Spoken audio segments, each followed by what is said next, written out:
Hey guys, it's me again. Forgot my selfie stick, so if I wobble the phone, it's because I'm teetering on my hands. I'm out doing what I don't know, I just nicknamed it a reflection ride. Sometimes I gotta get away from the hustle and bustle and just clear my head a little bit. When you go in 100 different directions, that's the way it works. But anyways, I got in a conversation with a friend of mine, and if you're like most of us out there, you get a little nervous when you travel long distances away from your friends and your place and your stuff. Granted, it's just stuff, but with the security measures out there, sometimes it makes it a little difficult for you to take your stuff with you. I did a few videos because not too long ago I went to Washington, D.C., and I went there on a family trip with family coming in from all over the place. And I took that opportunity to kind of jot down some lessons to learn. But anyways, a friend of mine's going on a cruise, and that's about as tight of a security situation as you can get in. They don't let anything on there. You think TSA is bad, a cruise ship is bad. So I started brainstorming and talking about a few of the lessons I learned in Washington, D.C. I want to talk to you about them. Anyways, let's get going on this. The first thing you got to do, let's use the example of a cruise ship and hotel. You have to engage the staff.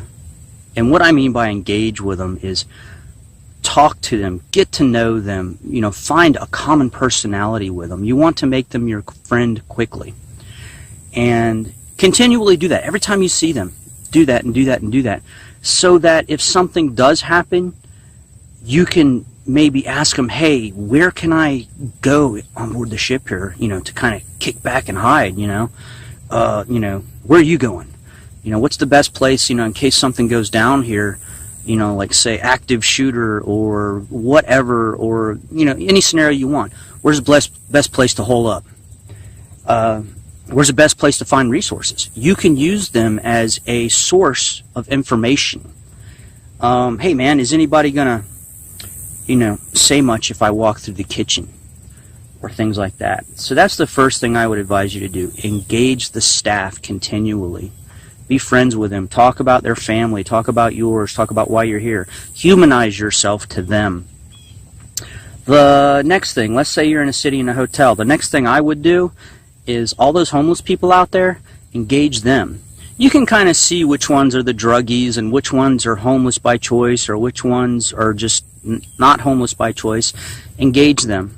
Give them something and talk to them. Because I tell you what, those people, they know how to stay out of trouble, and they know where to go to stay out of trouble. They know where to go to find resources, to find food if need be. Granted, it may be dumpster diving, but it's food.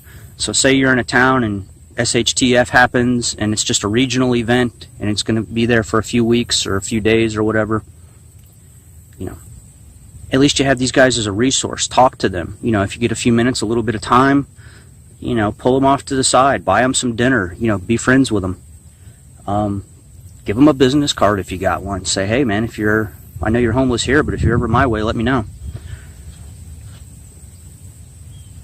Back to the hotel thing and the cruise ship, what I would do, and I've done, is the first thing you do when you get to that cruise ship on board or your hotel room, you start gathering resources. Go buy some cases of water, keep them in your room. If you're on a cruise ship, I'm sure they got free water bottles. Stock up on them. Some of you have asked about weapons. Yeah, obviously you're not going to carry weapons on a cruise ship. They've got steak knives. They've got fire extinguishers. Fire extinguisher is a really good weapon. If you're in an active shooter situation and you're in the dining room, anytime you walk in a dining room, look where the exits are and look where the emergency fire alarm poles are. Anywhere on board that ship. Because at least that way, that'll disrupt the operational tempo of somebody with that fire alarm going off and warn other people, hey, there's something going on here all over. Same for a restaurant, building, wherever. But back to resources. In my hotel room, I would gather all the water I can, fill the bathtub up when you leave for the day. Fill the bathtub up with water. It's not your water. You've paid for it. You've bought the cruise. You've bought the hotel room. Fill it up with water. At night when you take a shower, empty it, or take a bath in it, dump it, clean the tub a little bit, fill it up with water. Back to people resources. People are your most important resources. Everywhere you go, try to humanize yourself to people. People in restaurants. Ask them questions. They're your best resource. That's my 2 points here. Engage people and start gathering resources and keep them in your room. Water, anything to make a fire with, anything to use as a weapon. When you travel through TSA, it's easier to bring a weapon with you. Not a firearm. I'm talking at least your pocket knife or something like that, because you can put it on your checked-in luggage bag. You can put resources in your checked-in luggage bag. It'll go through. And then when you're at the hotel, at least you have some things. Like a ham radio is one thing that I would like to carry because I want information, maps of the local area. That's the other thing. If you're not on a cruise ship, as soon as you get there, get some of those tourist maps of the local area, subway maps, everything like that. If you're on a cruise ship, that's a different story, but cruise ships have maps of the cruise ship. You know, what deck has what on it, where to go. Get as many of those. Keep one on you at all times, because cruise ships can be disorienting. Okay, that's my video. I decided to make it off the fly here. Like I said, I'm out having a just relaxation moment, riding in the fields above this metropolis that I stay in once a week.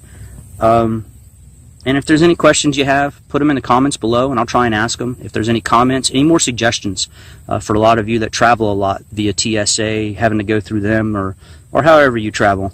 I know some people that go to a regular place constantly on a regular basis. That's another suggestion. With the concierge at the hotel, they leave a bug out bag there. You know, like when they go there once a week or twice a week or whatever. It's a good advice. If you have an extra bug out bag and you go somewhere regularly, leave it there. I did a video about that before, about leaving stuff at your family's house. Look it up. Alright guys, I'm Adam at Arkansas Preparedness Network. Any personal questions you have, go to arprepnet@gmail.com. We'll try and answer them for you. Goes to 4 individuals, and that's it. We keep it confidential. Okay, guys, take care, be safe, and we'll talk to you later.